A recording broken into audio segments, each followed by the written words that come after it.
Hello मेरे प्यारे दोस्तों। मैं आज से शुरू करने जा रही हूँ एक नया चैनल जिस पे आपको मिलेंगी रियल हॉरर स्टोरीज़। तो बताइएगा फ्रेंड्स, ये स्टोरीज़ आपको कैसी लगती हैं। चलिए शुरू करते हैं। इस स्टोरी का नाम है जब भूतों को बेवकूफ़ बनाया। भूत प्रेत होते हैं या नहीं, इस पर दावा नहीं किया जा सकता। अनेक लोग इसे अंधविश्वास मानते हैं, पर अनेकों लोग इसे वहम भी मानते हैं। ये बात वर्षों पुरानी है। हमारे बुज़ुर्ग बताते हैं कि देश के विभाजन से पहले वो पाकिस्तान के मुजफ्फरनगर तहसील के अंतर्गत पड़ने वाले गांव मियाँवाली में रहते थे। उनका दूर का एक रिश्तेदार था खांडू राम। वो अनेक तंत्र मंत्र और सिद्धियों का ज्ञाता था। उसके साथ अनेक विचित्र घटनाएं भी होती रहती थी।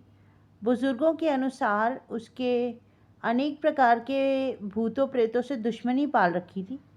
वो एक बहुत बड़ी सिद्धि हासिल करने का उत्सुक था। एक रात वो यही सोचकर शमशान घाट चला गया। शमशान घाट में जहाँ उसे सिद्धि करनी थी वहाँ पर एक दायरा खींच दिया ताकि भूत प्रेत उसकी सिद्धियों में बाधा न डालें। वो मंत्रों के उच्चारण करने ही वाला था कि उसके कानों में एक आवाज़ आई कि खांडूराम घर चलो।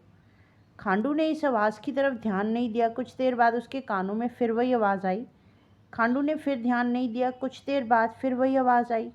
इस पर भी उसने ध्यान नहीं दिया। अपना काम करने के बाद खांडू राम आवाज़ की दिशा में देखा तो उसका चचेरा भाई भेलू राम खड़ा था और उसे घर जाने के लिए कह रहा था। खांडू राम अभी भी दायरे के अंदर ही था। चांदनी रात थी। कुछ शंका होने पर उसने भेलू राम के पैरों की तरफ देखा। उसे याद आया कि भेलू राम के पैरों की उंगलियां तो 5 हैं और जो सामने खड़ा है वह उसकी उंगलियां 6 हैं। ये देखकर खांडू राम ने कहा कि तू भेलू राम नहीं है। ये सुनते आदमी गायब हो गया। इसी दौरान उसके साथ एक दिलचस्प घटना हुई। उसे याद आया कि आज उसने ऊँटों के को जाल खिलाया था, इसलिए ऊँट के मुंह से अवश्य बदबू आएगी। उसने बारी बारी से ऊँटों के मुंह को सूंघा और अपने ऊँट को पहचान कर उस पर सवार हो गया।